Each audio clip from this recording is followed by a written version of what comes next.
doctor Willy Ramírez se encuentra en comunicación vía Zoom con nosotros para que nos hable cuál es su opinión como candidato a integrar el Pleno del Jurado Nacional de Elecciones. Doctor Ramírez, ¿qué tal? Buenos días, bienvenido a Vestable.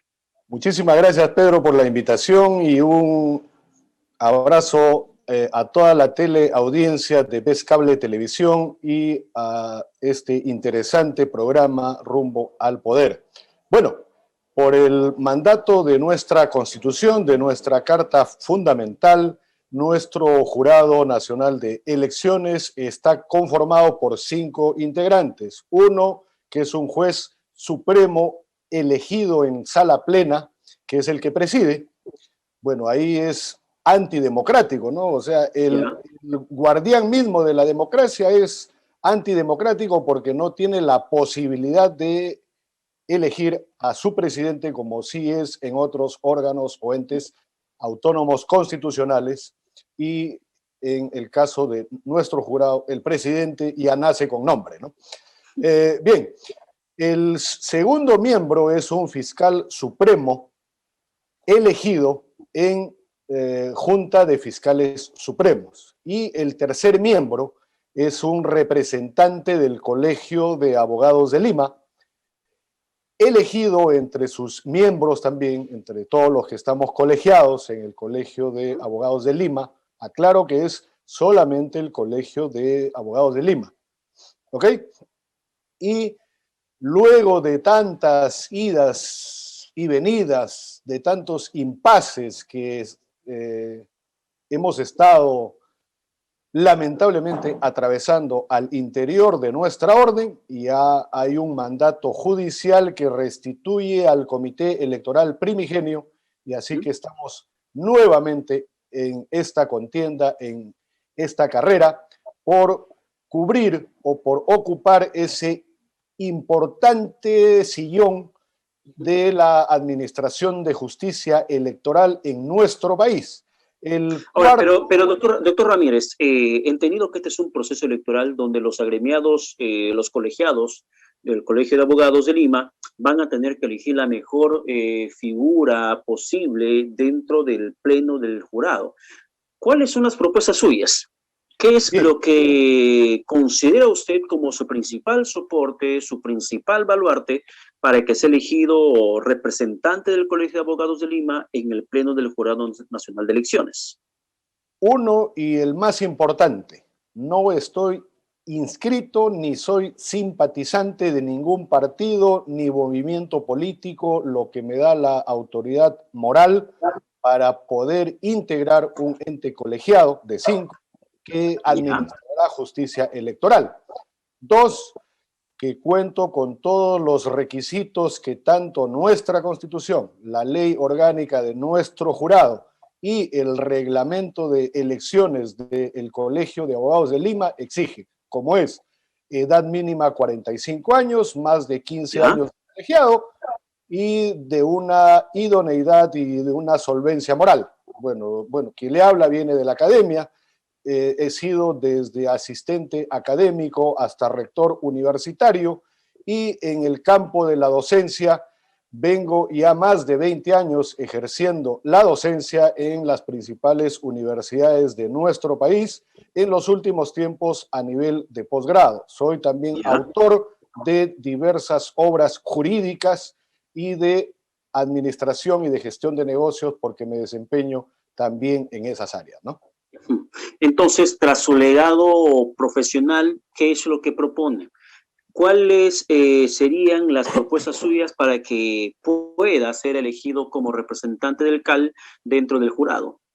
Bueno, la ventaja acá es de que todo nuestro gremio de Lima nos elige, ¿no? O sea, no hay ningún compromiso con ninguna fuerza o con ninguna casa o con ninguna tienda política, sino el de representar a nuestro Colegio de Abogados de Lima en la administración de la justicia electoral, con independencia, con autonomía, y hay que cubrir ese puesto que desde el 5 de julio del año pasado está vacante.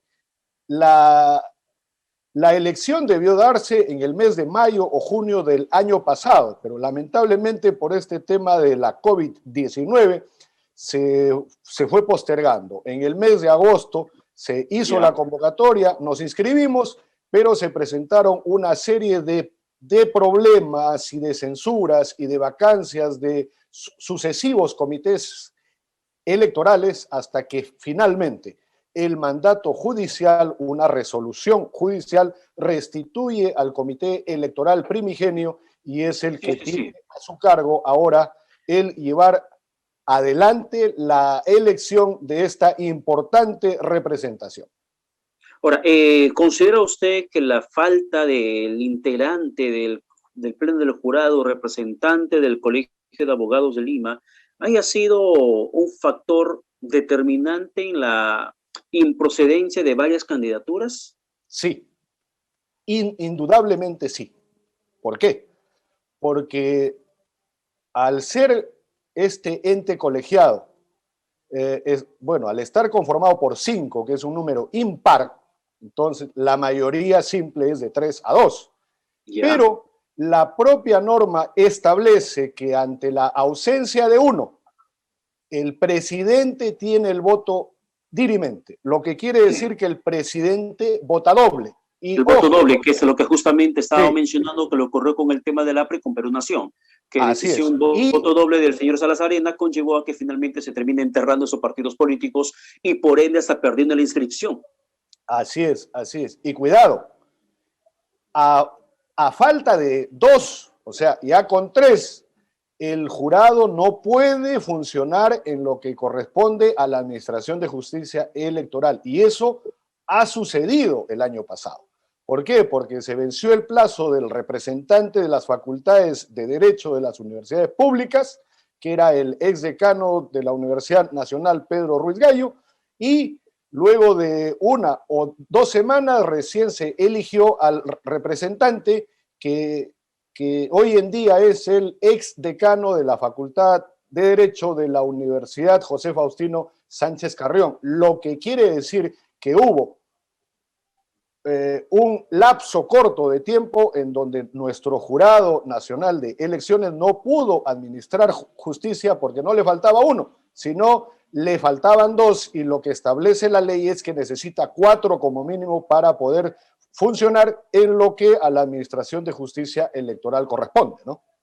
En esta situación en la que estamos atravesando, la integración suya, posiblemente de ser elegido como representante de los abogados del Colegio de Abogados ante el Pleno, ¿podría cambiar el panorama de decisiones que ya se han adoptado? Por ejemplo, alguna reconsideración de alguna candidatura que por allí podría surgir, o es que ya es cosa juzgada, solamente usted tenía que opinar desde el 5 de marzo en adelante, hasta la segunda vuelta.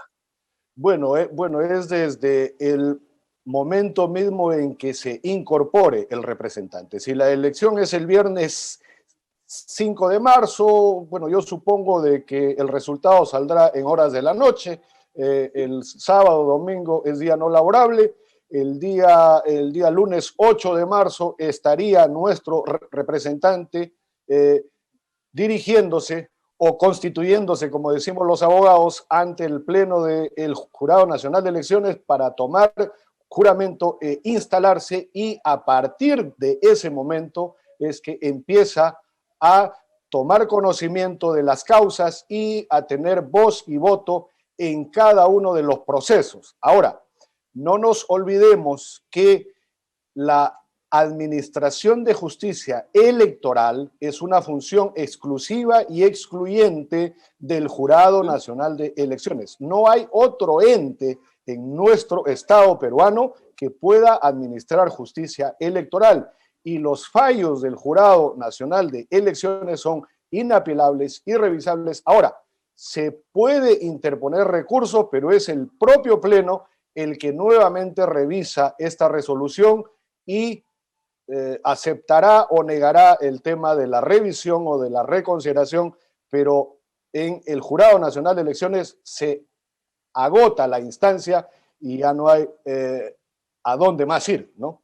No hay otra instancia más extraordinaria. Ahora, doctor Ramírez, Ya no hablemos de lo que podría ser las decisiones que se pueda tomar, porque de por medio también está la posibilidad de que las elecciones no se vayan a dar. Y no es una interpretación mía, sino que hay varias voces que salieron a mencionar ese posible escenario, aseverando incluso el propio presidente del Jurado Nacional de Elecciones, el señor Salas, en una entrevista que salió hace como 2 semanas atrás, de si la situación del contagio en el país se vuelve en un escenario crítico, entonces tendría que evaluarse la postergación de las elecciones. Y yo quiero saber su opinión sobre eso. Y ojo, que eso no es adelantar un escenario electoral, sino es algo que el propio presidente del Jurado Nacional de Elecciones ya opinó hace un par de semanas atrás. ¿Considera también usted pertinente comenzar a evaluar la postergación del comicio del 11 de abril? Desde mi humilde punto de vista y como ciudadano y como docente universitario, le puedo decir de que no hay posibilidad de que las elecciones sean postergadas. Uno. Dos, lo que sí podría darse, y hay que estar preparados para ello, es el ausentismo electoral. No nos olvidemos que hay una norma que dice de que si no asiste un mínimo porcentaje a elegir, se anula la elección y se hace una nueva convocatoria. Y como no puede quedar acéfalo ni el Estado ni el gobierno, entonces ahí sí cabe la posibilidad de que se aplace, ¿no? O que se amplíe el término de nuestras autoridades. Pero la fecha electoral, la fecha en donde nosotros vamos a asistir a sufragar, eso no se puede cambiar. Ya, Salvo, pues, en el escenario hipotético, doctor Ramírez, una de en el, Black, ya, en el escenario hipotético de que las elecciones comiencen a evaluarse si se posterga o no, ¿a quién le corresponde? Porque mucho se señalaba, incluso desde el propio expresidente Martín Vizcarra, ahora candidato al Congreso, cuando Martín Vizcarra era candidato, cuando era presidente, denunciaba que habían grupos de poder golpistas que querían postergar las elecciones. Martín Vizcarra, en faceta de candidato, él pide que se posterguen las elecciones. Pero en realidad, ¿a quién le corresponde ese rol? El de evaluar la posibilidad de postergar elecciones. Al Ministerio de Salud, al presidente de la República, al jurado, a RENIEC, a OMPE, a Defensoría, al Tribunal Constitucional. ¿A quién le corresponde evaluar ese escenario de que las elecciones no se den el 11 de abril? Solamente al Poder Ejecutivo en estrecha coordinación del Poder Legislativo. Ellos son los dos únicos poderes que podrían, ante una eventual situación, tomar algún tipo de decisión. Porque no nos olvidemos de que el Jurado Nacional de Elecciones solo administra justicia electoral. Él no es el que fija la fecha, ¿no? Ya. Entonces, acá lo que hay que hacer es fieles, respetuosos, tanto de la Constitución como de la ley. O sea, el Poder Ejecutivo, el gobierno, por sí mismo no podría tomar la decisión de postergar las elecciones. Necesita la decisión también del Congreso solo, mediante una ley. Ni el legislativo solo. O sea, tiene que haber un acuerdo ahí. Bueno, cosa que dudo, ¿no? Pero mediante una ley.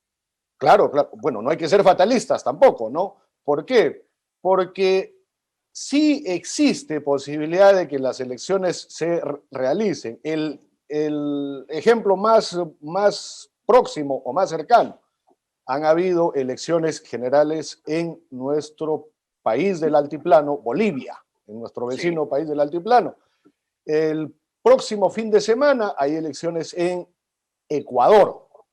Entonces, sí hay la posibilidad de que se hagan las elecciones, obviamente tomando todas las precauciones, cumpliendo los protocolos sanitarios, etcétera. Y ahí sí hay que felicitar a nuestras autoridades por estos protocolos que ya se dieron para las campañas. Ahora lo que falta es un protocolo para el mismo día de elección. Bueno, yo soy de la idea, pues, de que se abra lo más temprano posible y que se cierre lo más tarde posible para que no haya aglomeración. Y el tema de los miembros de mesa es muy importante y ojalá que sea una realidad de que se administrará la vacuna a los integrantes de las mesas electorales.